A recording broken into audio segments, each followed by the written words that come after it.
ভাইরে, আমাদের দেশের সবচেয়ে অভাগা পুরুষ হলো কেটু ভাই, আর অভাগা নারী হলো সাফা কবির। কেটু ভাইয়ের কাছের বন্ধু রাজ ব্রো কথা দিয়েছিল কেটু ভাইয়ের আগে বিয়ে করবে না, কিন্তু রাজ ব্রো এই কথা রাখেনি। কয়েক মাস আগে ঠিকই বিয়ে করে ফেলছে। জামাই বউ দুইজনে ওয়েডিং ফটোশুট করে, আর বেচারা কেটু ভাই বউয়ের ভ্যানিটি ব্যাগ, ওড়না, জুতা নিয়ে পাশে অসহায়ের মতো দাঁড়িয়ে থাকে। তার বন্ধু লিলিপুট ফারহান সেও বিয়ে করে ফেলছে। বউ যখন কাবিননামায় সাইন করে তখন কেটু ভাইয়ের চেহারা দেখেই বোঝা যাচ্ছিল কষ্টে তার বুকটা ফেটে যাচ্ছিল। ঈদের পরের দিন তার আরেকটা বন্ধু বিয়ে করে ফেলল মাগার। সে সালমান খানের মতো একা জীবন যাপন করছে। অন্যদিকে সাফা কবির হলো সালমান খানের ফিমেল ভার্সন। তার ফ্রেন্ড সার্কেলের মধ্যে সবার বিয়ে হয়ে গেছে, মাগার তার বিয়ের কোনো খবর নাই।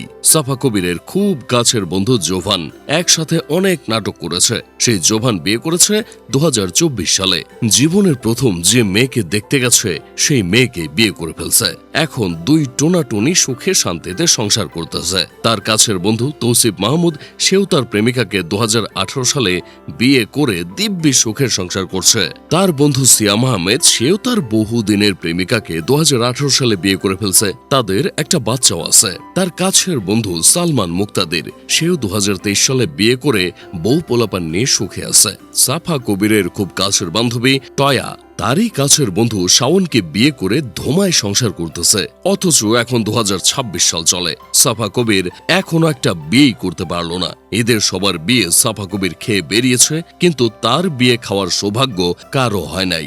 আমাদের প্রতিটা ফ্রেন্ড সার্কেল গ্রুপে একটা করে সাফা কবির আছে, যে বিনা পয়সায় সব বন্ধু বান্ধবের বিয়ে খেয়ে বেড়াবে। হলুদে গিয়ে ওরা ধরা নাচানাচি করবে, বিয়ে বাড়িতে গলা পর্যন্ত খাবে, কিন্তু তার বিয়ের কথা বললেই বাই মাছের মতো হাত পিছলা চলে যাবে। প্রতিবারই ঈদের সময় দেখা যায় সাফা কবিরের ছবি ভাইরাল হয়। সব বন্ধুরা সাথে বউ নিয়ে আসে, বান্ধবীরা জামাই নিয়ে আসে, আর বেচারি সাফা কবির এক সাইডে চুপচাপ দাঁড়িয়ে থাকে। তার এই ছবিগুলো দেখে মনে হয় এক প্লেট বাসমতি চালের বিরিয়ানির মধ্যে একটা এলাচ গড়াগড়ি খাচ্ছে। বেশ অনেক দিন আগে দেখলাম সাফা কবির বন্ধু বান্ধব নিয়ে দেশের বাইরে ট্যুরে গেছে। সবাই বউ নিয়ে গেছে, জামাই নিয়ে গেছে, বেচারি দূরে দাঁড়িয়ে রয়েছে। বউ নিয়ে বন্ধু বান্ধবরা সমুদ্রে জল খেলা খেলে, আর বেচারি সাফা কবির ভ্যানিটি ব্যাগ নিয়ে দাঁড়িয়ে থাকে।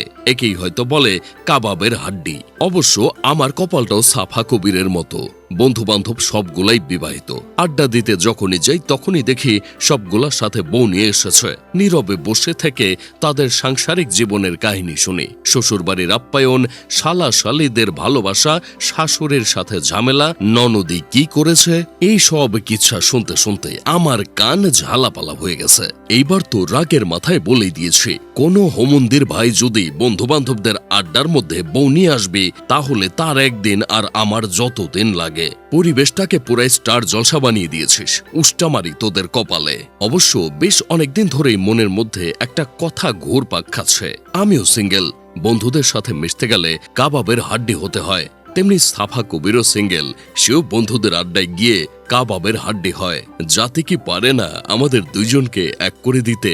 যাই হোক, শেষমেশ আমি গোলাম হোসেন একটা কাজের কথা কই। সাফা কবিরের বাসার ঠিকানাটা কেউ জানলে আমায় একটু দিতে পারবেন? না মানে উনার বাড়িতে ঘটক পাঠিয়ে বেচারির কষ্টটা একটু দূর করতাম আর কি।